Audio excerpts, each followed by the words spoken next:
All right, we'll call this meeting to order. The mission statement: Antelope Public Schools commits to educate, inspire, and support all students. Amy, you have our roll. Thank you. Please stand for our Pledge of Allegiance. I pledge allegiance to the flag of the United States of America and to the republic for which it stands, one nation, under God, indivisible, with liberty and justice for all. Thank you.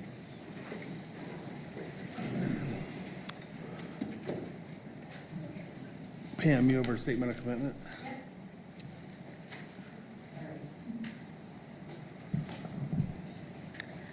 Statement of commitment, policy 2.3, the educational purpose and goals of the community are translated by the board into policy. Thank you.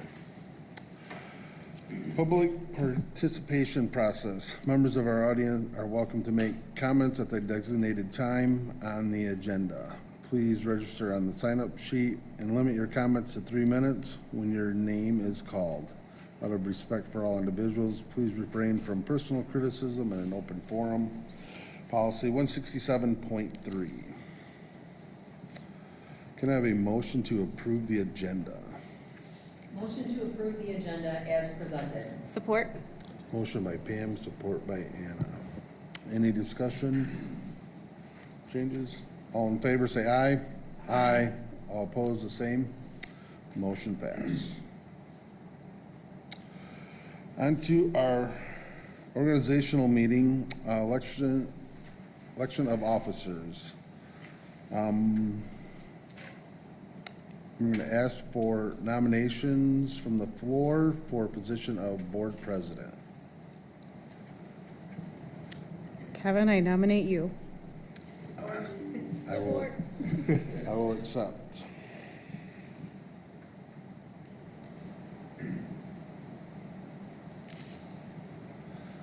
Then I will, if there's no other nominations, I will need a motion to vote. I make a motion to vote from amongst the following nominees, which is Kevin Holsteg, to serve as APS Board President. Motion by Anna, support by Liz. Any further discussion? Amy, you have our roll, please. DeYoung, Yes. Harris, Yes. Hendricks, Yes. Holsteg, Yes. Ramey. Yes. Tenbrink, Yes. Thurkettle. Yes.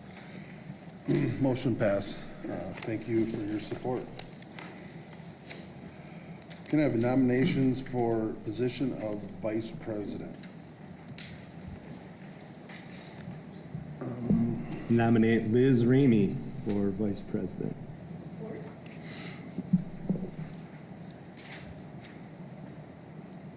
If you're voting. Yes.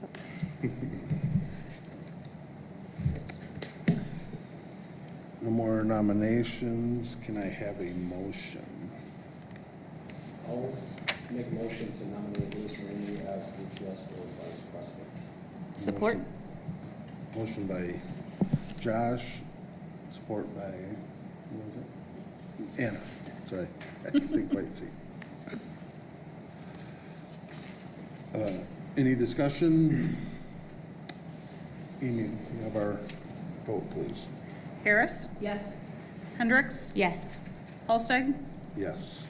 Ramey. Yes. Tenbrink, Yes. Thurkettle, Yes. DeYoung.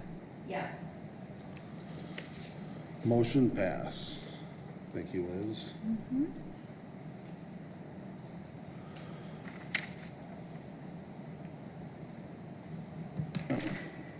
Can I have nominations for position of secretary?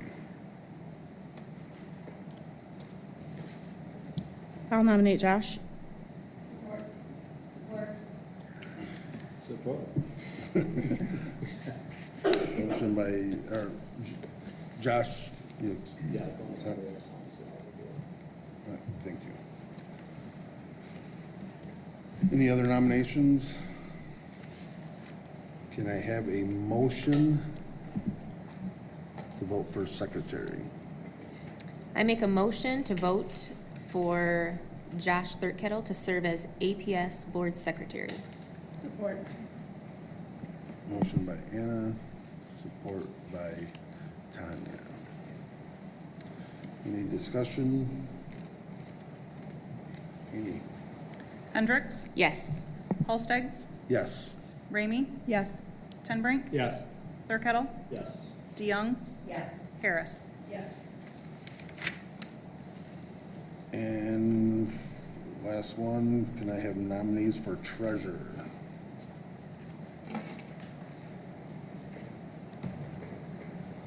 I nominate Pam, if she wants to do it again. Support. Okay. Pam? Any other nominations? And can I have a motion?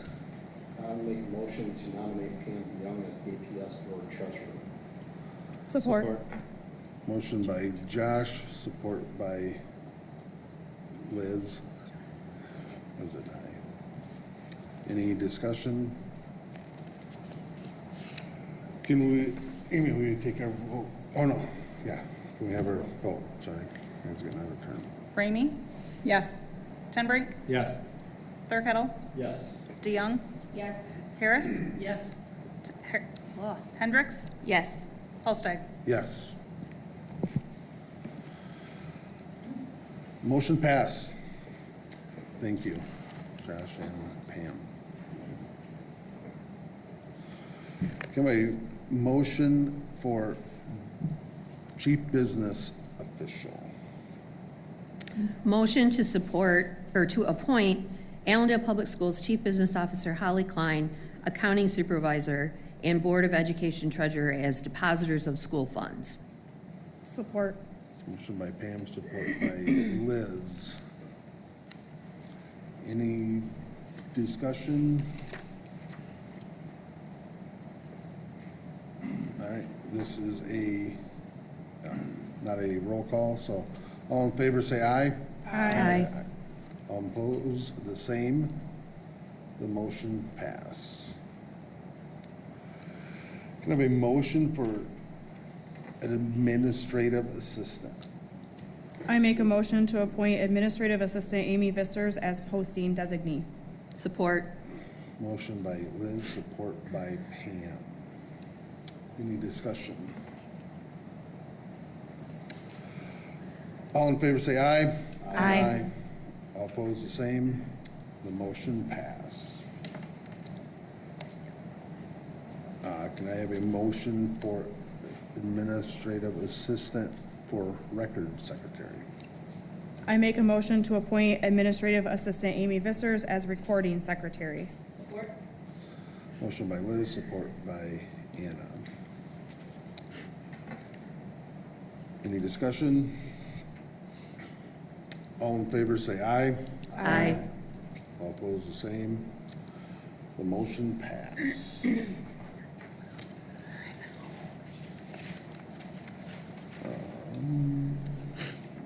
Can I have a motion to approve the meeting times, minutes, dates, we gotta go through those, sorry. As soon as I started reading it, I was like, I missed a part. Everybody good with the dates? Those all look good. Work sessions, we don't have anything for this month, so we kept that off. And then we need CEB committee members. I would like to stay on that one. Okay, I would as well. okay, Liz, Anna. We usually have three? Yeah. Yeah. Josh, were you the third one last time? Sure. Yeah. He was. Yeah. Okay, are you willing? you want to stay? Is there anybody else who would like to be on there? All right. Josh, you're okay? Yes. All right, thank you. Discipline committee members. You'd like to be on, stay on it? Yep. Okay, Tanya, I would be willing to stay on. Is there- I would like to be on it, Okay. unless someone else is interested. Yeah, it's, Okay. perfect.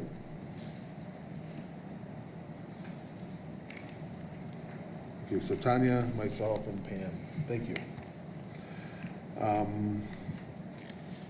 Representative for the Ottawa Area School Board Association.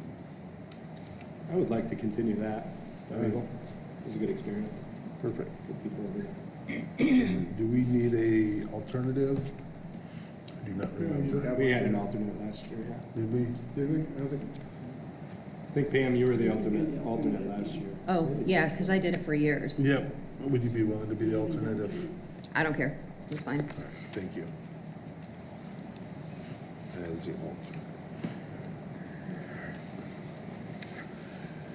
And then miscellaneous items, postings, organizational meetings, public participation process, roll call, compensation, mileage, auditor, legal counsel, depository. Is there anything that anybody would like to change? All right, now can I have a motion to approve the miscellaneous items? Motion to approve the meeting schedule, times, dates, representatives, delegates, alternates, and miscellaneous items as presented. Support. Motion by Pam, support by Brandon. I think need any more discussion? All in favor, say aye. Aye. All opposed, the same. Motion pass. Can I have a motion to approve the consent agenda? I make a motion to approve the consent agenda as presented. Support. Motion by Anna, support by Brandon. Any discussion? All in favor, say aye. Aye. All opposed, the same. The motion passed. On to educational highlights. Dr. Cooper. Yeah, this is our opportunity to show our appreciation for the Allendale School Board. You have some swag that was presented to you. I saw one of our building principals passing out sweets for our sweet board. Just want to say that I can tell you from conversations I have with our administration, our staff, there's just a tremendous amount of appreciation for the work that you're doing as the school board here in Allendale, and we look forward to having another great year. So thanks for all that you do. Well, thanks to the support of our administration, it does make our jobs a little bit easier. Absolutely. So we thank them. Will do. All right, public comments.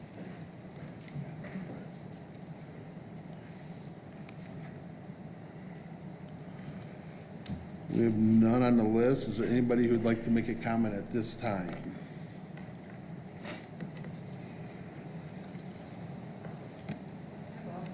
Oh, all right, yeah, please. Oh, yeah. We have a dog. Just a quick little thank you and update. I know it's been a couple months since you guys approved our pause therapy dog. So here she is. Fast forward a couple months, and she officially started with us January, as soon as we got back from school. So she passed her training in November. She started with us. She's still in training with us at school. So pause comes in once a week. And finishes, or just goes through the good things, the bad things, and what she still needs to work on. So she's done really, really good with one-on-one kids, the SAG kids, the groups. We're working on the hallways. There's a lot of smells, and it's a little overwhelming right now. So that's what we're working right now with pause on. But otherwise... Yeah. Yeah. She's been doing super, super good. Just two quick things. We had one of our students say it's really hard not to be happy with her here. So that was really cool. And the other cool thing I think Doug can attest for is at the end of the day, she typically ends up in the third grade office.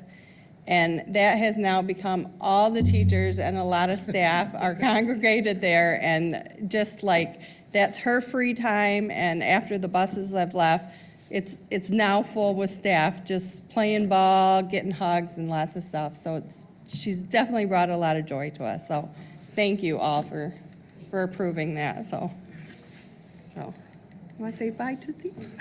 Well, I would have to say we appreciate the pictures. It Yeah. looks like Yeah. there's Yeah. not unhappy people around. Yeah, So, and I should say thank you to the APS Foundation because they decided to fully fund her too awesome. for, on the Thank you to grant. them. So that was awesome as well, so. Thank you. Thank you, Carrie. thank you. Thank you, Mrs. Persack. Anyone else? All right, we'll go on to committee reports. Yeah, nothing. All right. We'll move on to superintendent report. Yeah, not a lot here under dates this month, but just a reminder that this Thursday and Friday are half days of school for the end of our first semester. So I'm sure some of our seniors are looking forward to taking those last midterm exams. 31 AA grant review, I just wanted to circle back to that. You've probably all seen that the court cases that were brought against the guidelines that were issued for that were defeated in court. The judge ruled that the guidelines for removing privilege in the case of a mass casualty event were constitutional, and so that will stand. I think it's still working its way through the court system, but the next step in the process won't come until at least mid-February. That meant that on December 30th, districts had to have made their final decision. We, at our December board meeting, you had approved staying with it no matter what, and so we did opt in early in December and stayed opted in.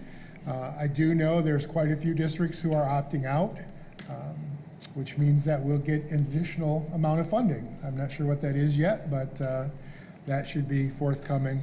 They have already started to distribute those payments, so that's nice. But again, some of those guidelines make us a little uneasy. I don't necessarily love the idea of having to give up privilege.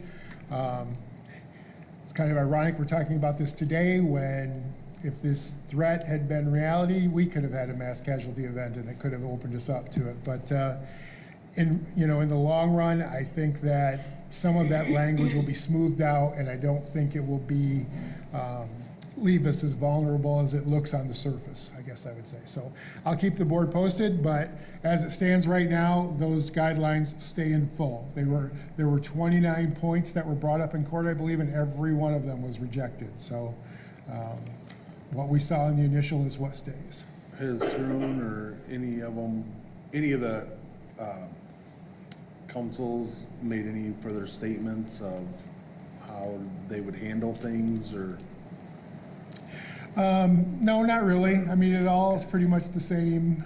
I think what you'll find if there were an event, I think you're going to get advice from council to be a lot more cautious with the conversations that you have. But again, I would hope that Allendale and all schools would want to get to the truth of whatever the matter is. And so hopefully people will be open in their conversations. And I know that here at Allendale, we do the best we can in every situation. And if we fall short, if there is a better way to do something, we'd want to know that and work to get better at it. So I think ultimately that's why I think we'll be okay on this. But again, I do know that statewide lawsuit that I think there's about 30 districts and ISDs involved. It's still ongoing, but when it will be seen, I actually think it comes up in February to be placed on the docket, so it might not even be considered again until April. So, and it's one of those things that once it's put on a docket, I think it's done sort of by random draw who the next attorney is or next judge that gets it. So this could be one of those kind of court cases. It all depends on what judge hears it next. So we'll just be on standby to see where it goes from there. But we did opt in, and we are receiving the funds. Next up, eighth grade band and choir field trip to Chicago. The board has decided on these types of field trips. It's out of state, but it's not overnight. So the superintendent's able to approve them, but you want to be notified. Sometimes I just do it in a weekly update. But given the time that we got the request in our board meeting, I just wanted to mention it here. They do this every year. They go every year. This year they're going, and they're going to go see Les Miserables on the Broadway production. So Mr. Worst sent in his request, and I think that was attached. So the next one, as you know, we've been on kind of the razor's edge with our transportation this year, and we've really got to brainstorm what we're going to do in the future, because we can't continue to live week to week, day to day, by whether or not we have enough transportation. One of the things is I ask around, there's actually two areas where I think we should take a hard look. One of them being preschool transportation, and the other one being a walk zone. I can tell you that in the conversations I've had with other local districts, it's about 50-50 on who provides preschool transportation and who does not. On the walk zone, that's another matter. When it comes to the walk zone, we are the only Ottawa County school that does not have any kind of walk zone. We are the only ones that bus 100% of our kids. The reason I wanted to bring up preschool now rather than wait till later in the school year is because we start to do our preschool registration in about 2 weeks, I think. So maybe even 10 days. It's close, I know that. So our parents need to know what's the situation. Where we stand right now is of our 98 5-day preschool or GSRP students, 46 of them take the bus. So less than half are currently using our buses for transportation. Some of the others drop off for the wraparound program, and the others transport on their own.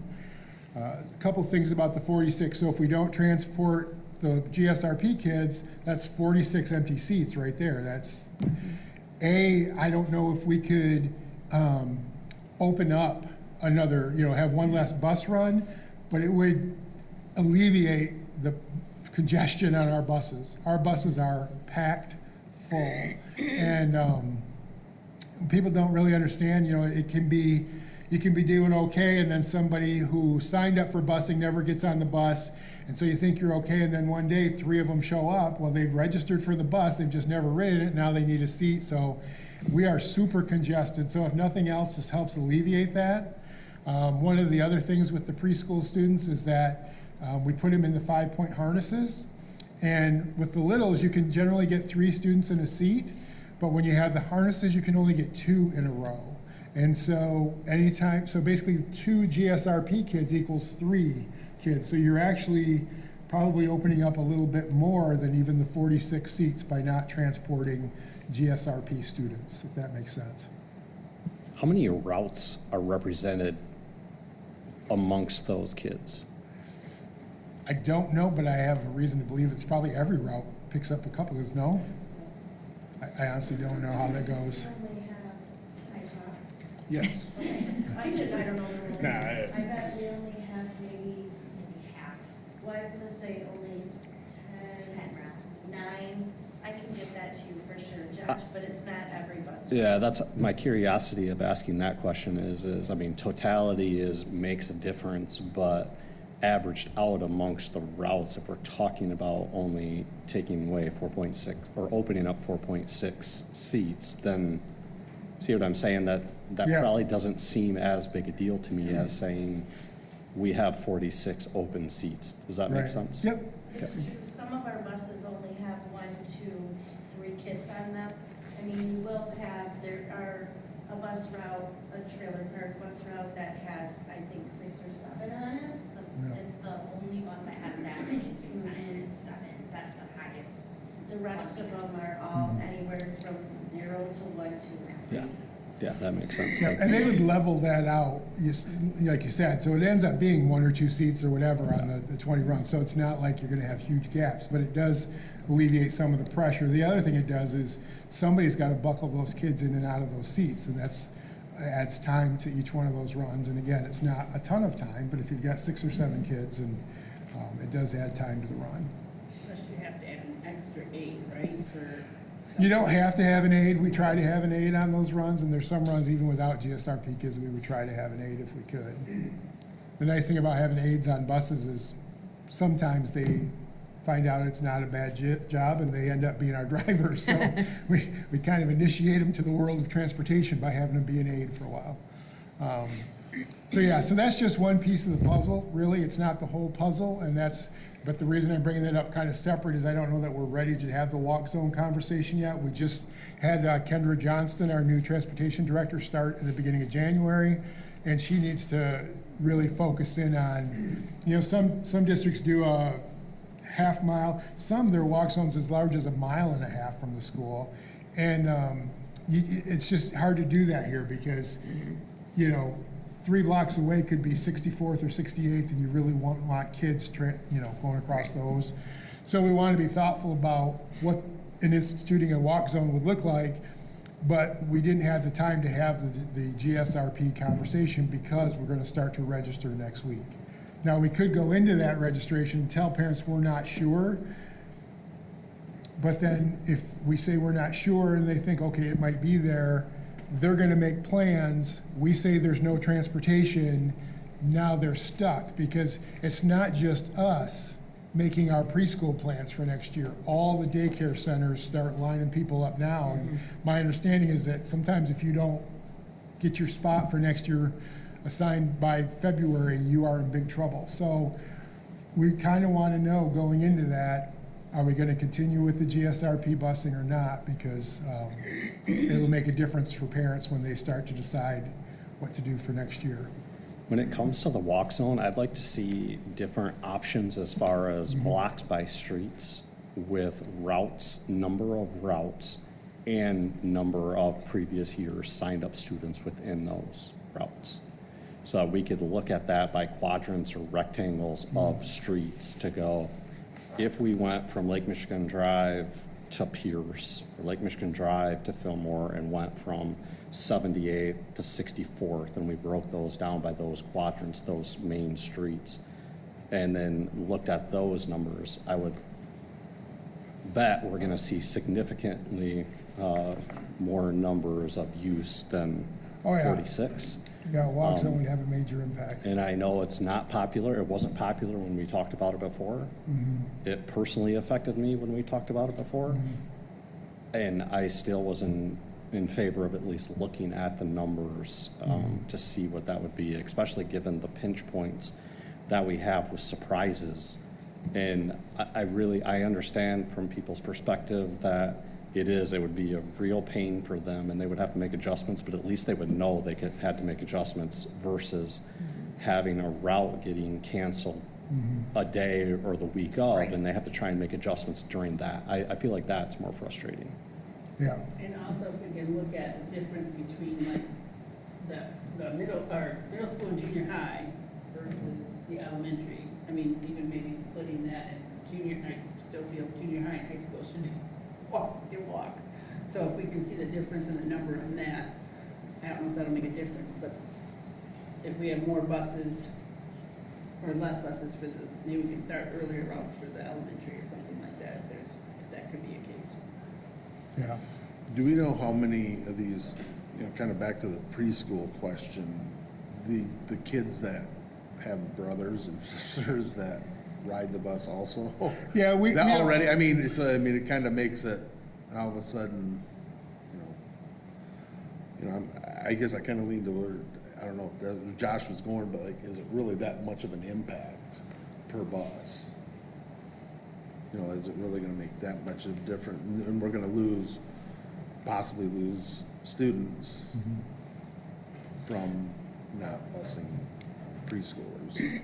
And if we have quite a few that have siblings, well, that really makes it kind of awkward. Yeah, I could understand the frustration there. You stop at a stop and you pick up the first grader, but the preschooler has to get thrown right in. I definitely understand that, but we're a critical mass. I mean, any change, and again, it's the 46 kids that we wouldn't be busing. It's also the additional open spot on each seat, so that's another 20 spots that'll open up, so you're talking 60. And you would spread that out, and so then what happens is you redesign your routes, and so the routes wouldn't look exactly the same as they look now. Same thing with the walk zone. You wouldn't just eliminate the certain spots, but it would then, other routes would be able to expand and cover different territory. So it just, I don't think the situation with bus drivers is going to get better. I think it's only going to get worse. And again, we're right on the edge of it this year, and so there's real reason to be concerned. Well, and we've had issues where we've had to, notify people that there won't be a bus. Yeah. Yeah, I think we need to look at a walk zone. I mean, the other thing that we could look at, we do have a couple of 4-day GSRPs that have a completely different start time, which then we have separate buses that go out to get those kids. And we could look at doing that with all the GSRP, but then again, you have the same kind of, my first grader goes to school from 8:30 to 3:30, and then my GSRP student goes to school from 9:10 to 4:20. I mean, it's not going to be a perfect solution that way either. Do we only, for preschool, bus GSRP? We're busing other preschoolers, correct? Or no? It's only these, Just GSRP. it's just this. Okay. And the GSRP busing, that's reimbursable by the state? We do get some transportation dollars for it, yeah. Okay. Any capital reimbursement there? Or maybe it would justify another bus? No? It's just the operational piece? Yeah, no, and again, we have to pay for those 5-star harnesses too, so that does cost us. But that, again, a lot of that gets covered by the transportation dollars, but that we get for GSRP. I really like Josh's idea of really forecasting, how many students we're going to have on each one of those buses, and see, what the actual impact would be if we have one bus that has 7 GSRP students, and that's not a heavily, utilized bus, then does it make sense to not offer that on that level? Or is it across the board? These are all, very well utilized buses, and this is the same. I don't think we can pick and choose. I think that's a way to start a major problem. Yeah. I think we either have to say, yes, we're gonna bus them, or no, we're not. I think maybe a needs-based perception, if we go with something like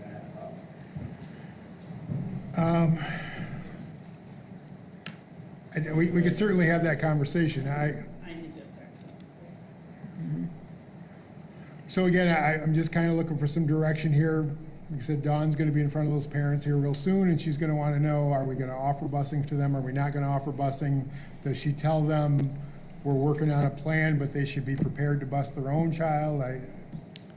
I think the way you just worded it might be the best way to say it, is that they should be prepared to possibly have to consider that, because we're considering all options right now, and it might be a both and, that it ends up being both scenarios based on what those projections are as far as being able to accommodate consistency. I think the consistency piece would be more important for planning than to tell people that we're going to offer busing and then have a break in that consistency throughout the year again. To me, at least to me, I'm sure we're going to have to put some options out there and hear back from the public about what they think before we make a decision, of course. But again, I just would like to see the data of both of those things: the number of students, the routes for the GSRP, along within the quadrant areas of road options, breaking that down by routes and people as well. And I think being honest and upfront with them is the best policy always. I mean, and just saying, it's a possibility, but be prepared. Yeah. Does that make sense, Don? Okay. The other thing I just say is that, the nice thing about GSRP is it is a free preschool program for all 4-year-olds. And if we didn't offer that and people didn't want to take advantage of it, well, they're either going to keep their child at home or they're going to put them in some other program that's going to cost them an awful lot of money.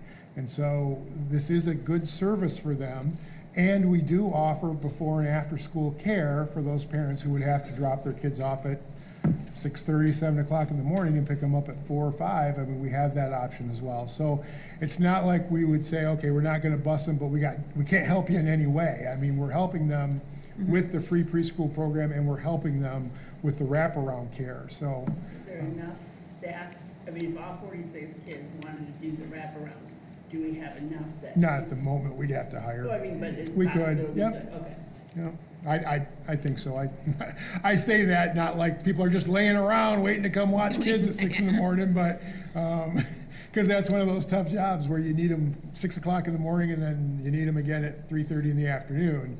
But that's what we would do. We I would mean, put, that we would be would, a yeah, possibility. that's a Not that 46 people, possibility. I think would do it, but just a Right. thought. I think there are more opportunities for that because we do get some students from from GVSU who will do that, but you can't get those kids to drive a bus. Right. So it's a lot easier to find daycare workers, even though it's hard, it's a lot easier to find them than it is to find a bus driver, so. So we will go into that, we will let our parents know that, hey, everything's on the table, we just want you to be fully aware, things could change, there may not be transportation next year for GSRP. Is there a way to, when you're deciding up the age of the box? I think we do that, don't you? If there's no transportation, is this an option to advocate about? If there's, what, Basically asking them, hey, if there's no transportation, are you gonna put it? oh, You know, that we can, usually I have a box that asks if they need transportation. okay.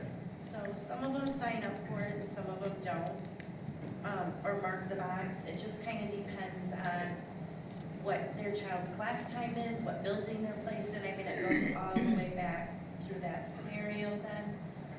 I do know some families will just bring their child somewhere else on the way to work, then they won't come to us. So, you know. All right, we'll see what we get when we do registration, and then we'll work on the walk zone layout, what that could look like and what those numbers would represent, and make a presentation. Like I said, we had some more time on that than we did on the preschool, so.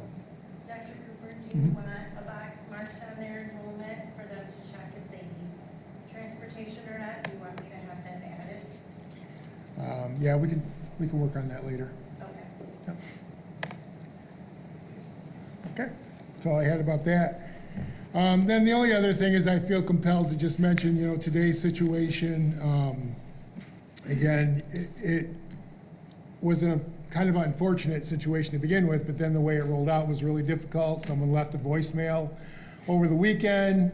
Our high school staff comes in, they listen to the messages that are left, they hear about it at like 6:40. We've got all our middle school, high school kids already on the bus. We got like 15 minutes to decide before they're gonna be dropped off. There was no way to clear the building and make sure that it was secure, even though, you know, at that point, we have no way of knowing whether this is a credible threat or not. And so we made the decision to close. My feeling is we could have just closed the high school, but you're probably gonna have a bunch of elementary, middle school kids who aren't gonna show up anyways when parents hear there's a threat in the district. Even if it wasn't at their building, they wouldn't show up anyways. And, you know, evil is evil, and it wouldn't surprise me to have somebody calling a bomb threat for the high school knowing that they put the bomb in the middle school or the elementary school. And so we just made the decision to just be cautious with what we were doing. You may have already heard we were one of about 10 schools across the state of Michigan who all got the exact same message. The message says there's a bomb in your high school. It didn't say Allendale High School. If you look at the schools who were contacted, it was Allendale, Algonac, Alma. I think they just found an alphabetical listing of school districts in the state of Michigan, picked about 10 of them and sent them out. But we did clear the building. We had the bomb dog go through the high school. The law enforcement didn't feel there's any need to take the dog to any of the other buildings since they weren't mentioned, and that they were pretty sure it was a hoax by that point because of all the other schools. We've since locked down all the buildings, no custodians, no coaches, no practices, nothing. So that if we get another call tonight, there's no reason to believe it should still be a threat because we've already sort of cleared the buildings and we think that we've limited access. So I'm pretty confident we can have school tomorrow. I don't know that there's ever a perfect way to handle a situation like this, but I'm pretty proud of the way the high school handled it. The law enforcement came over. We appreciate both the Ottawa County Sheriff and GVSU, who sent their K-9 unit with the bomb sniffing dog. That was a great collaboration on their part. So that's where it is. And again, I have not gotten a lot of feedback from parents, but the couple who have appreciated, they had younger kids, and they appreciated that we just kept everybody home until we knew exactly what was going on. So hopefully, I mean, it's the first time people tell me they've ever heard of this happening in Allendale, and that's hopefully it's the last time we ever hear about it happening in Allendale. But these things are happening all over the state and all over the country, unfortunately. So I don't know if the board had any questions about that. Okay. Sorry, one quick question. As far as like, I know it makes complete sense why you would cancel, like lock the schools down and cancel all after-school activities and things like that with what you just said. As far as like off-site activities and things like that that are planned that are canceled, is that decision just kind of in the same? Like, I had a question from somebody on that today. Like, well, we had something planned at so-and-so in Grand Rapids that has nothing to do with the school. Why was that canceled?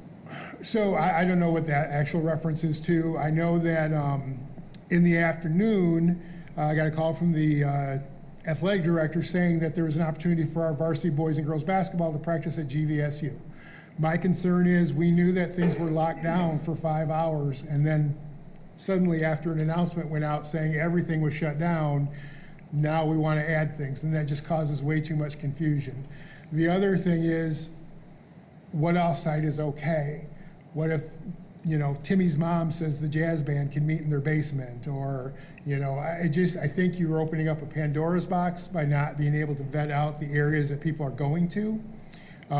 Several years ago, and I'm old, so it could have been a decade ago by now, I don't remember, but I was near a school district that had a snow day, and they said no practices because it was too unsafe to drive, and that coach scheduled with their own personal church, had a gym, and took the team there, and a student got in an accident on the way to the practice. And so I just think you run a risk when you have off-site practices. It sounds like it would be fine, but in some situations, had I been notified at 9 or 10, so I'd have time to vet it out and think about how we're communicating. It would have made a difference. No, that makes sense. From my understanding, this was like a previously scheduled, planned activity that wasn't like sports related. Someone had asked, and I was like, it was like a bowling event somewhere or something. And I'm like, well, we had a bowling match maybe that's today, okay. And the bus was supposed to leave at 2, but our athletes would have needed to get in the high school to get their equipment. And again, we had locked down that high school, and that's the last place we wanted anybody going into. Right. Okay. So, yep, I think that's probably what that is. That clarifies it for sure. Yep, we did cancel the bowling event that wouldn't have taken place here, but the kids would have needed in the building, and we just felt it was safer not to do that. Makes sense. Thanks. That's all I have.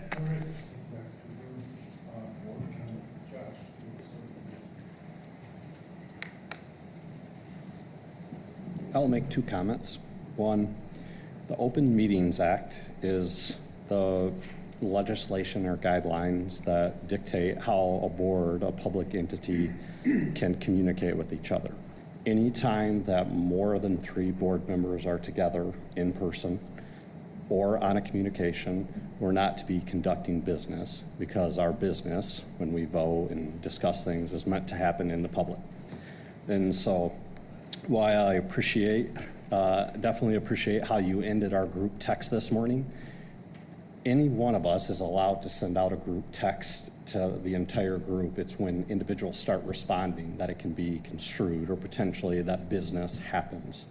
So in the event that this happens again, I would just ask that if Dr. Cooper, which I understand why you did it, and it makes total sense, because a lot of us maybe not checking that email or whatever it might be would get a text sooner. Makes a lot of sense to me that he would send that group text. It's when we start asking questions and then interacting and engaging that, again, while this probably wasn't construed as business, in the future it could be. So that's what that means as far as when he said that about, and I ask you to not respond to this text, that's what that's about. It's similar when we have emails. Is sharing information with the entire board is totally kosher. You can do that. And that's why blind copy is great on email, because then it prohibits all, reply all emails. But in the instance that that happens too, same thing. It's just best that you reply back to the responder or the initiator of the email. And then if there's a follow-up question, the email person who authored the email originally could do that. But again, we'd have to be cautious with that too, because if that starts happening where Pam responds to Garth, and then Garth sends everything back to us, and then Tanya asks him a question, and then Garth sends everything back to us, again, that can be construed as conducting business. So that was just a comment about the Open Meetings Act. My second comment is about public participation with us. It's very clear that public participation within the board interaction can only happen if they are school employees or people that we've asked to come and speak on a certain thing. So when Dawn asked, am I allowed to speak? The answer is yes. She can interact with us because she's a school employee and she has vested interest in that taking place of the decision or the conversation that we're having. And when it comes to the public showing up, they're only allowed to speak during the designated comment.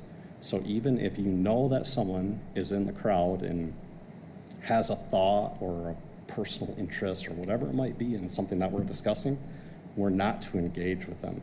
And I know that seems really rude, but that's the way the law is set up.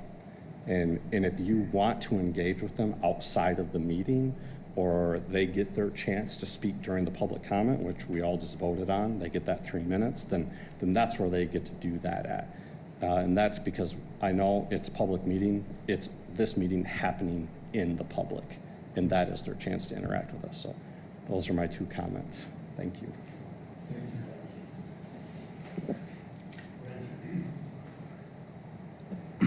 A couple things. Stepping back, I didn't really get a chance and I didn't want to interrupt, but the 31 AA grant, with that, when we get the amount from the state that we're going to be given, is there plans to, there are specific line items that we can use that money for? And one of them was sort of a needs-based analysis. So I wondered, if you're going to prioritize the things on that sort of bulleted list on what we can use those funds for, and then if the board was going to be involved in those decisions at all. Because that's the one thing that I'd really like to see us do, especially in light of, the incident today, is look at all of our buildings, all of the campuses, and have an expert give us their perspective on where our needs are. So that was one. 8th grade band and choir, the field trip. Great information in the attachments. I thought that was really thorough and really explained what was going. The permission slip from the parents for the students' participation seemed, really informative. So appreciate that.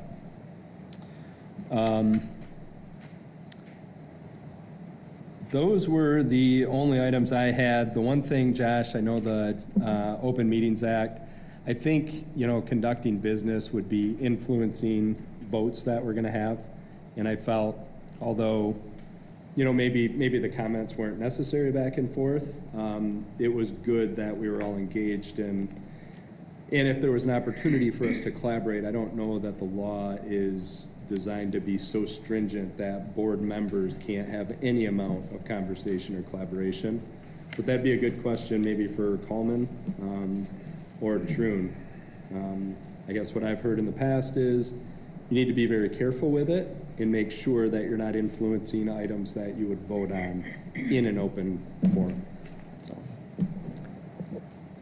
that's all I have. Couple things. One, thank you guys for the treats and the appreciation. Really like that. It's always makes this meeting a little bit more fun. Two, I know this morning was scary, so my heart does go out to everyone that was already in the buildings. That was really something to see, to pull up to the school and everyone be turning around. And I know I did receive some feedback of people that were in schools already doing weightlifting and things like that, and then to kind of be ushered out. So I think while a lot of the elementary were a little less impacted impacted as far as kind of coming into the school. Not that it wasn't hard for parents to kind of reroute their day when they thought their kids were already in the school, but that is, I mean, it's really scary. You don't know if it's credible or not. You're in the building. All the news things flash in front of parents' eyes real quick when they know their kids are there. So the way it was handled very well. I am in full agreement with all of the way that it was done. And there just was a lot of good feedback of like when something terrible happens, because thankfully nothing did happen, but we didn't know that at the time. So I think it was handled the best that it could possibly have been with the information that we had. So, and kudos to whoever checked that voicemail, because I cannot imagine how just immediate terrifying that had to have been.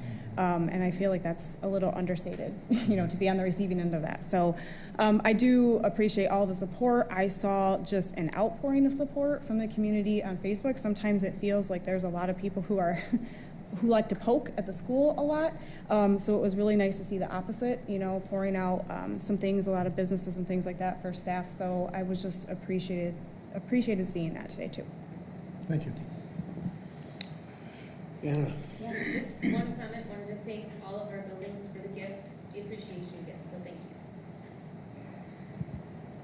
Tommy? I also want to thank all the gifts. They're very appreciated. That was very nice. And follow up to Liz, I do think that was handled immensely wonderfully. I was a little nervous when I sent my son off to school. I didn't know if the tech classes were going to be there or not, so when I made him turn around twice, I do appreciate that. And I also appreciate that you sending the extra email out to parents just to make sure that they knew that the school board was still going as well. So again, kudos to all you guys who helped and take care of that, and the sheriff and the GVSU K-9. Appreciate it. Thanks. Yes, I too would like to thank you for the gifts. It's nice to be appreciated, but all of you need to know that we appreciate you, or at least I do for sure, more than I can express in words. So thank you. Thank you for the dog. I think that's fantastic. Thank you to the foundation. Thank you, Scott. I know this is your last meeting, and I've worked with you for a number of years, and so I appreciate you as well. And yes, I agree, all of the communications from the district were spot on, and it was all handled incredibly well.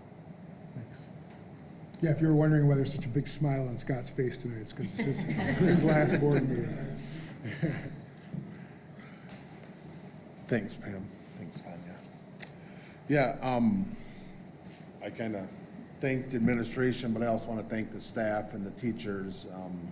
I think we have a great community of employees here that really care about kids.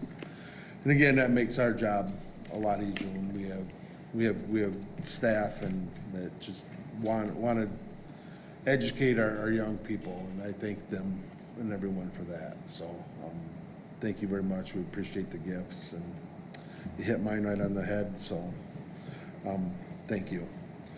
The other thing I had were the superintendent goals. I had kind of sent out, they're in here as a voting item, but I kind of sent out how we would be measuring those. I hope you guys all seen the email.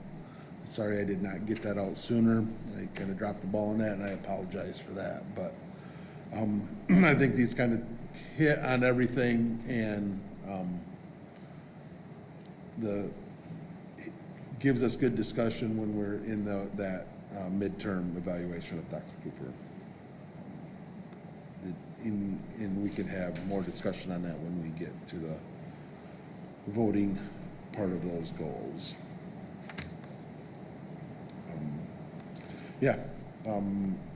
On to our action items. Can I have a motion to approve the general appropriations resolution to amend the general fund budget?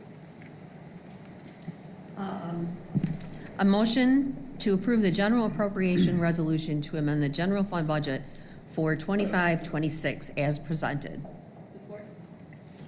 Motion by Pam, support by Anna. Dr. Cooper. Yeah.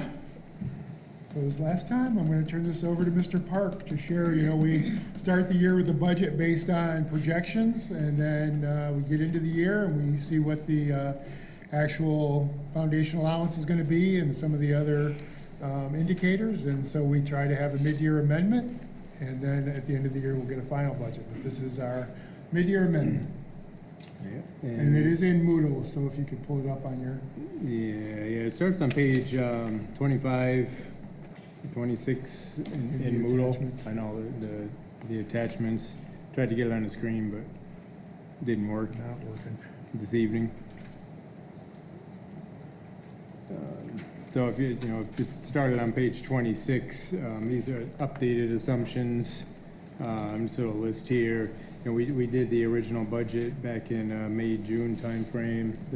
You approved it at the June board meeting, but at that time, naturally we didn't have the fall count numbers yet. So we used pupil count that was in the final last year. Okay. We used $10,000 per pupil foundation grant. And that's what the governor had proposed. Those other, expense increases due to inflation, and then the pay and benefit increases based on, contracts and whatnot. Now in this budget revision, we've got our final pupil count for this year, and, this is maybe the first year out of the last 6, I believe, that we actually had an increase. So pupil count is 24 higher than what was in the original budget. The foundation grant, the state, after tit for tat from this in the state budget process, finally approved. They settled on $10,050 per pupil, so a little bit of an increase there. Then everything else the same. Increases, inflation, pay increases built in, but we did get a significant amount of additional grant funds from the state. There were several new ones that weren't in the original budget, and there were a couple that were in the original that the final budget took out. So we did lose some grant dollars as well. Not as much as we gained, though. On the next page are the revenue changes, and our overall revenue is up a little over $1.4 million. That's quite a bit. Most notable are the state funds, a little over $1.5 million higher than the original budget, and a lot of that are all these additional grants, as well as the student count and then foundation allowance increase. So, $1.5 million is quite a bit there. The thing is, though, when you look at the next page on the expenditures, grant revenue is grant expense, so they really offset each other. So this 1.4 million increase overall in revenue is great, but unfortunately it's a little higher on the expense side, which is the next page. So revenue is up that $1,435,000. Expenditures are up $1,623,000. A lot of these, each of the categories, wages and benefits, supplies, materials, the other grant impact on the revenue side impacts all those line items on the expenditure side. A lot of it's pay and benefits, but there are some grants. If you recall, the one budget that you approved the spending on for the new boilers and more of the filters, for the drinking, that's part of this. That's $350,000 we got. So that's in state line on the revenue side, but it's also in this supplies and materials side on the expenditure side. So all that's built in to this year. We did have, you can see that purchase service line is up a little bit, and most of that is special ed. We had maternity leaves for some of the special ed teachers. To get those positions, we've got a contract with an outside agency to get those positions. So speech and social workers, we had some contracted people come in and help us out in the first half of the year. Okay, if you look at the next page, this is the fund balance, projected fund balance. We ended last year a little over $7 million. That was about 16.6% of our expenditures last year. The original budget this year we had, we were, pretty much break even. It was about, we had about 2,000 favorable in there. Now we're projecting a smaller deficit, 186,000. So that drops our fund balance to, almost 6.9 million. And because of the expenditure increase, along with this drop, that fund balance is projected now to drop down to 15.7. So percentage-wise, it's a chunk. And that includes, that bottom line, we're not adding any funds to our capital projects fund this year. And we did not last year as well.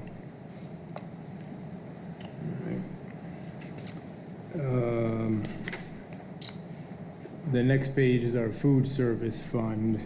And here, not much change on the revenue side. It's up 13,000. Most of that just state revenue for, additional lunches, breakfast and lunch that's served. On the expenditure side, total up 55,000, and some of that's food costs, and then additional pay and benefits on the expenditure side. We do have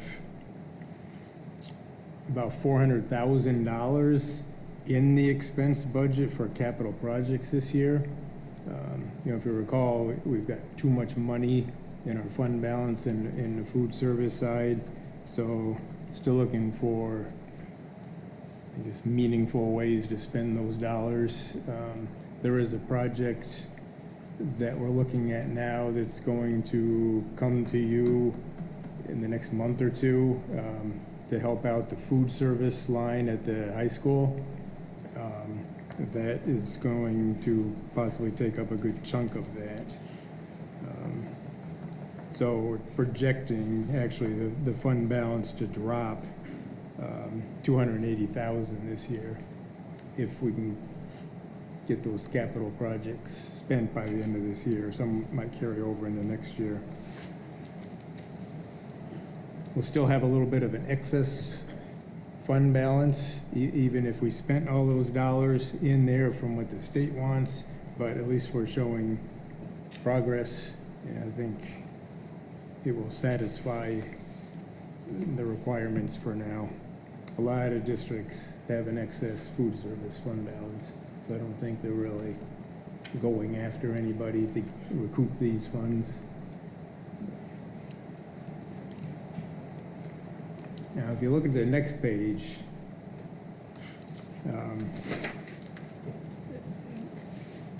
if I can talk you through this one, the top half of this page, I went back to 2019, 2020, and I'm projecting out to 2027-28 school year. All right, so you can see in that left column, the fund balance add. So that's our general fund balance. And you see significant dollars being added from 2019, 2020, all the way through, really 23, 24, and then it starts to drop off. We're projecting 25, 26, that loss of 186,000. If you take where we're at this year and did a little projection rolling that forward to the next 2 years, things start to deteriorate. I've been showing this a little bit over the last few years, how, if you look at all those COVID years, the 2021 through 2024, all those federal dollars and extra money that was coming from the state really helped build up our fund balance, as well as the next column to the right, the capital projects fund. So there you can see the add, those 5 years, and then the total of those two in that total column, from 1920 to 24-25, it's $12.2 million that we added either to our general fund balance or our capital projects fund. That's a lot of dollars. Well, naturally that excess that they've been giving us is gone. Pay increases, benefit increases, inflation increases, that's snowballing. And that's what's showing this year and then the next 2 years. Okay, so you can see the total, the next 3 years is gonna grow quite a bit.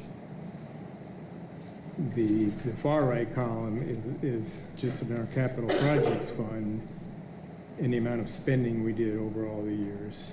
And then the three that are highlighted in yellow. So we're projecting about 1.3 million spend this year. Last year was 1.7, but $1.4 million of that was for the property.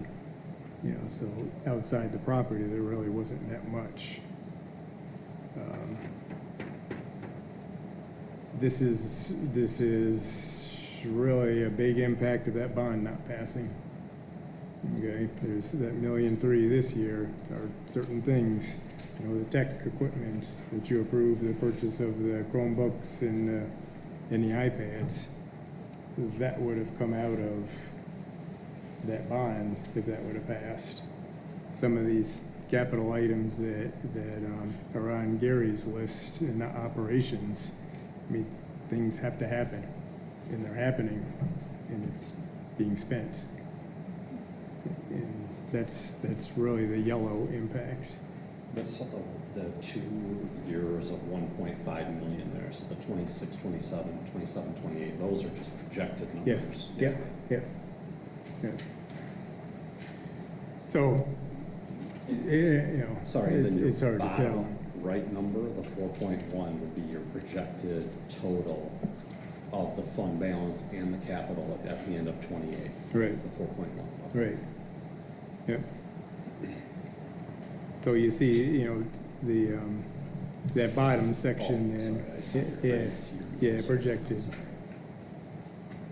That's going back to 10, 11. So you can see the fund balance and how it grew through last year. Just fund balance is the $7 million. Capital projects, how that grew, the high in 23-24. So really 23-24, the total, $13 million between the two. That's huge. But using these numbers on top, right, $4.1 million by the end of 27-28 with capital projects almost gone. What was funding capital projects from 2010 to 2014? There was nothing in there. So there was We had no balance until 2014-15. So only OpEx items were being paid for at that time? Yes. And there were no projects that were happening that were being paid out of any capital funds whatsoever? Any projects you were Not- doing then probably got paid for out of the general fund, Gen- because you didn't have a capital projects fund. Yeah, just general fund. Until the 2017 bond was passed. Yeah. Yep. Thank you. Yep.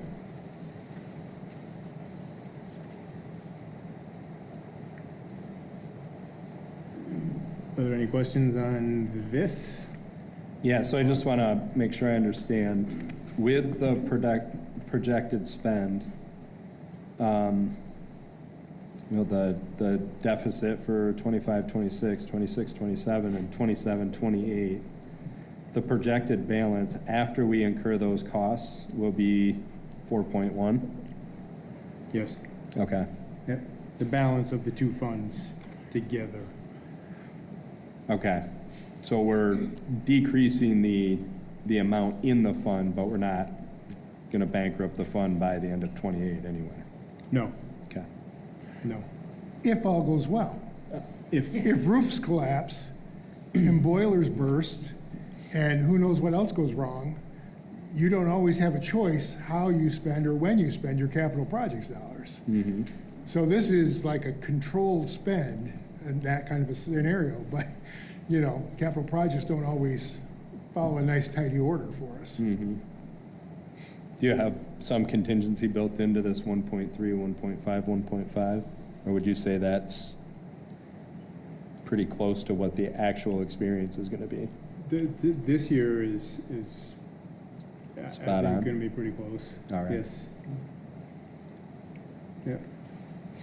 You know, and operations and tech, we both have a list, Yeah. you know, and it's significant. What percentage would that 3.6 million put us at for the fund balance percentage? 8.7. Almost 8%? 8.7. It would bring us down to 8%. Yep. Which we get there, or you get there. That right around the time we might have to start borrowing again from the state. You know, we used to do some of these years back all the way through, maybe, I don't remember what year it was, 2018. You know, we had to do a state aid note borrowing, and, you know, in order to, you know, our cash balance really fluctuates every month, you know. State aid comes in on the 20th.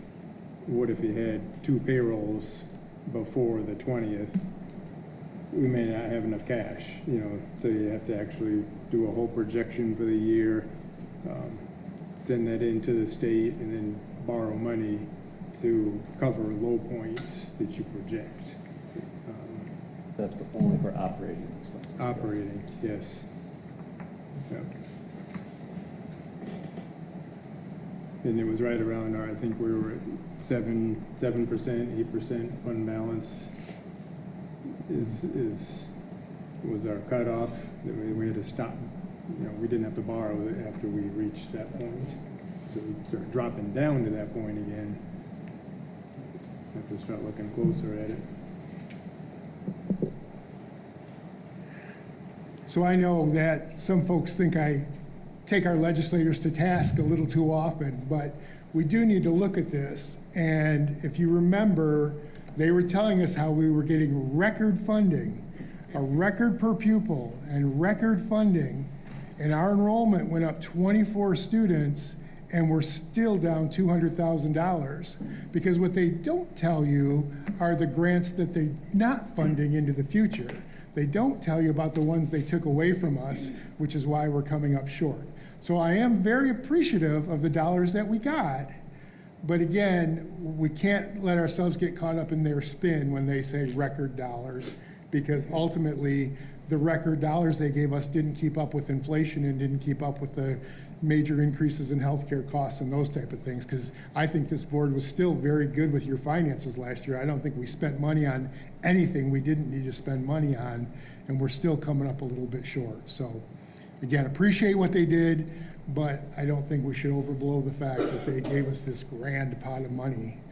The numbers just don't show that. Yeah, I mean, I think Pam and I were in those financial meetings 2-3 years ago when Scott told us that this was coming, and it's kind of coming to fruition now. I mean, we kind of knew that once those URSA dollars were going to be gone, this was what the projections were looking like. So, I mean, I hope it's not this, bad, but I think it is a pretty accurate representation of what's going to happen without looking at some of those things. Well, and this is my 12th year.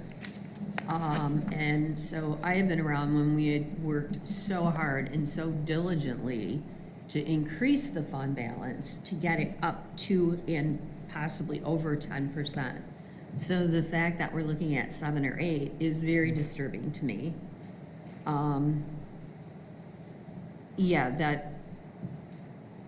And for a while, weren't we getting called to task if we didn't maintain a certain percentage in the fund balance? So, I find this incredibly disturbing. It's very unfortunate. I realize that we are where we are, but I think everyone needs to be aware that, this is a serious situation. Yeah, when I got here, we were on the state watch list because the fund balance was below 5% for almost a decade, I think. So we've come a long way. And again, Scott's really good at projections and forecasting, but those can change if funding changes, if enrollment changes. And so, you know, if we make good decisions about staffing and things like that, this is just a warning bell that say, hey, keep an eye on these things, because unless the finances change, unless something changes in the equation, you're heading in the wrong direction. So we'll keep a close eye on it. Is there something, I mean, obviously Scott will be gone at the end of the month, but I mean, that we can start looking in the budget? Like, you know, do we need stuff to trim or cut back on, or? Well, just a reminder that the biggest dollar we spend is for people. Yeah. And so you'd have to start looking at positions to eliminate. The best way to do that is as you finish up one school year, you start to project for the next school year, you have people leave the district, leave employment, then you look at those positions and go, which ones can we just absorb rather than replace? So that's much better than eliminating people's jobs. So those are the kind of things we'll take a look at and see if there's ways to eliminate positions. That's one good way. You know, the one thing I'd remind you too about the capital projects fund is don't forget the 1.4 million of that was because we bought the 40 acres of property contiguous to the high school. That's not going to happen every year. That's probably the biggest capital project beyond the parking lots, which cost us 1.6 a couple of years ago. So we're just projecting what those capital projects are. We know what our facility needs are, Gary. We've had multiple companies come through and look at our HVAC systems and our roads and our roofs and our whatever. And so we have a pretty good idea of what our needs are. This tells us which ones at this point until a bond passes, which ones we have to continue to put a Band-Aid on and which ones we can try to replace. And, you know, we replaced the sound system at the football stadium, for example, this year. Well, going forward, maybe we'd say we can't replace the whole thing. We need to fix it. So that's what this projection helps us do, is then think about what's a replacement, what's a repair, what can we push can we hold off on new Chromebooks for Evergreen for an extra year? You know, some of those kind of decisions will have to be made too. But again, we don't want to lose sight of the fact that we did use a large chunk of money to buy that property because it was for sale and that's when it needed to be made. But you just don't know when some of those things will come up.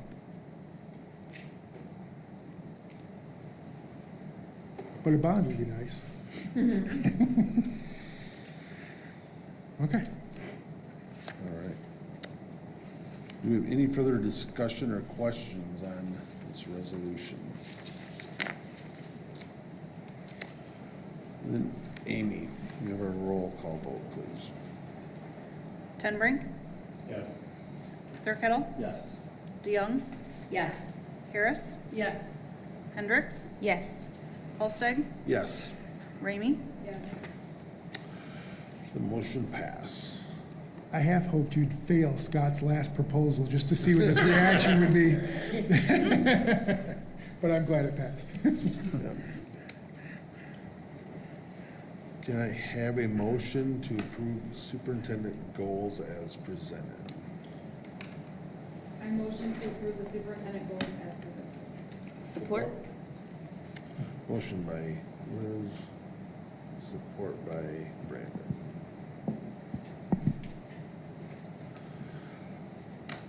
Yeah, I think I'll probably take this, or, so these are state mandated that we have a mid-year review with Dr. Cooper and that we set goals that we discuss in that meeting.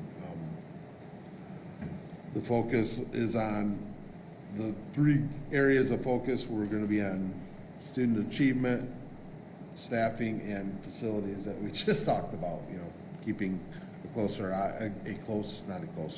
eye on what we need and where we're spending our money. Let me quick pull up my email.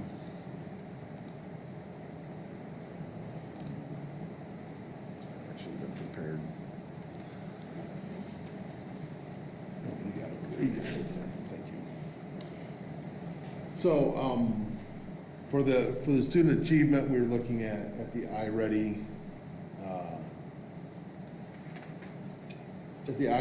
compared to the national average. Can you explain the 50 and 100? Yeah, so the way the iReady is set up, if you score 50 on the mid-year, 50 is the national average point, because that's, they say half the schools were below that, half the schools were above that. And so we want to be beyond, we want to be above 50, because that would put us in the group that performed better than the national average. The way they calculate it at the end of the year, this is 100% of the schools should be at, and so we want to be above 100 to be above the national average. Okay. And so we talked about maybe this year, that's where we start. That's the starting point. Be above 50, then be above 100. And then maybe next year, because we always want to be increasing, maybe we want to be above 55 and then above 105. And then that's a good way to try to balance it against the national average, but also move beyond just, we don't, if it's 50.5, yay, but it'd be better if it's 56 or 57. So that's the thought process there. Okay. Any discussion on that before we kind of take this off one bite at a time? Does that seem like a legitimate, accurate place to look to try to get those achievement goals? I think it'll mature over time. Yeah, And 100%. to your point, we want to continuously improve on that, but yeah, great list to start.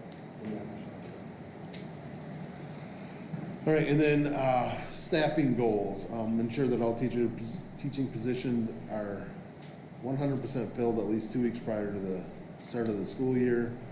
And ensure within 4 weeks of any position coming open, no more than 5% remain unfilled. And I think we had a little bit with student, it's a little. Well, yeah, it's we talked about positions coming open, things like that. They come open all the time, and so to have that, it's kind of volatile to try to measure.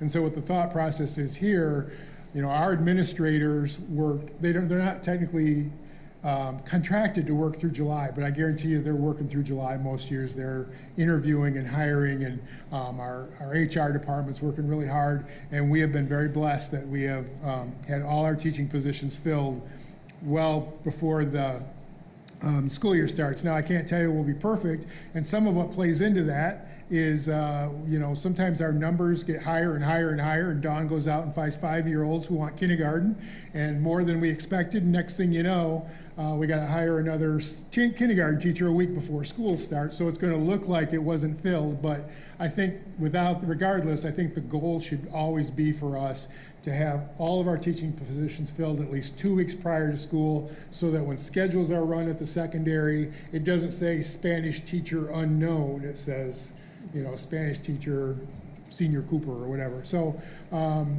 that's our goal for teaching staff. With the other staff, because the positions come open so frequently, it's not something where we can really keep positions from coming open. It's how do we respond when a position comes open. So our goal is we get a resignation and we post it. And that kind of starts the meter for us. And within 4 weeks, we want it posted. We want applications turned in. We want interviews taken. And so within that 4-week window now, we've filled whatever position has come open. And so that's the goal. And so we'll kind of monitor if we ever have, and we have some from time to time, especially like the special education parapros. Sometimes those positions are harder to fill and stay open longer, or a bus driver or whatever. So we will monitor how many of those positions go beyond that 4-week window. And so we can take a look at it and say, okay, we've had this percentage of positions that were open beyond the 4-week window. Why is that? Is it the salary's not competitive? Are we not posting in the right places? Are we, those kinds of things. So I think this is a better way to evaluate how well we're addressing positions that come open. Because sometimes a position comes open because of a person, particularly an aide, moves from one aide position to another aide position. I'm a a special needs aide at Evergreen, but the middle school media specialist came open, and I've always wanted to work in the library. So then they move in, well, now that's an open position. We didn't necessarily lose somebody, but you know what I'm saying. So positions often come open. I think the way to measure our success is how well we are responsive in that 4-week window. And 4 weeks is a good time frame because there's always internal. So if it's an aide position, you have to post internally first. Then if nobody fills it, then you can post it externally. So 4 weeks gives us a little bit of a buffer if there's nobody internally, and then we got to go externally, and then we got to interview. So it felt like a good window for us to hold ourselves accountable for. What's the standard for internally, how long did you get? 5 days usually. And then we try to post externally for 10. So you're talking 15 days right there just for the posting. So typically we try to keep an eye on the postings, and then we go ahead and schedule days for interviews. So like the posting's going to end on a Sunday night, we know we're going to do interviews on Wednesday or Thursday. So as soon as that posting ends, Troy's already gone through and vetted most of those applications. And so when it closes, like, okay, these are the final 5 or 6. Let's bring them in on that Thursday. So we go through that process pretty quickly. That's how we're able to hit that 30-day window. Perfect, thank you. Any discussion or questions on that? And then for facilities goals, 2 parts: maintain an annual facilities needs assessment listed by priority and address facilities needs while reducing the capital projects fund with no more than 25% in a given year. So I think the report that Scott just gave us, and the part that's highlighted in yellow, is indicative of why that 25% is in there. I mean, we could go and spend that whole capital projects fund right now on the things we would like to replace, but that would not be fiscally responsible. And so hopefully part of what I'm evaluating on is based on how well we prioritize our highest needs and how well we protect that capital projects fund so that it's a nice balance of addressing issues as they come up, but being prepared for emergencies as well. All right, any discussion on that?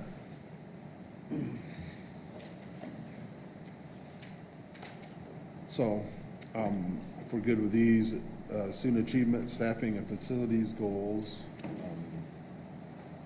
and it'll be in the form that was in the attachment, and obviously it gets put in Dr. Cooper's file at the end of, it doesn't get reported to the state or to the out there, but it's a good, I feel like it's a good starting point for this year, being the first year doing it, and yeah. The only thing you might want to discuss is, do you plan on doing this in April or May? I kind of avoid June because that's when you're going to have the,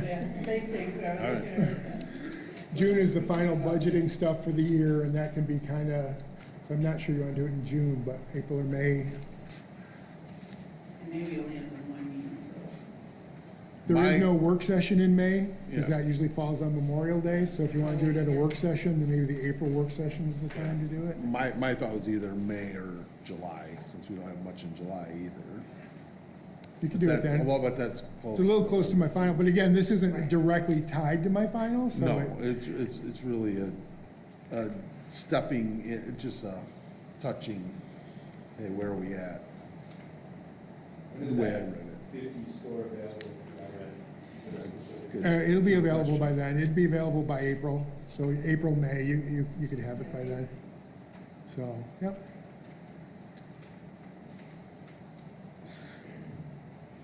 I would leave for May. All right, I'm good with May. I thought we said we weren't doing it in May. Well, we don't have a May work session, but we have a May regular. It'd be April or July. Do we need to tie it to a work session? If we're gonna go like. It can be a closed session, it can be at the end of. Yeah, it could be in a regular meeting. board meeting. It doesn't have to be in a Yeah, work it session. don't have to be in the work session. I wouldn't. Yeah, May's good, because that's usually a light agenda anyways. And there, like, if you want it in a work session or if you're, Oh, no, I just thought that's what, No. it doesn't matter to me. Yeah, because July is a regular meeting, not a We work don't session do too. his evaluation in the work session, so. I would think May would be a good, because then it gives, if there is some things that you say, Garth, we'd like you to Yeah. work on address. this, it gives me some months. If you do it in July, school's starting in August and September, it might be hard to focus on Right. some of this other stuff, so.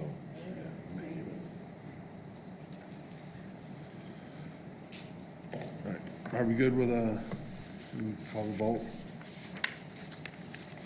Amy? Thurkettle? Yes. DeYoung? Yes. Harris? Yes. Hendricks? Yes. Holsteg? Yes. Ramey? Yes. Tenbrink? Yes. Motion pass. Can I have a motion to adjourn at 7:30? I make a motion to adjourn this meeting at 7:30 PM. Motion by Anna, support by Tanya.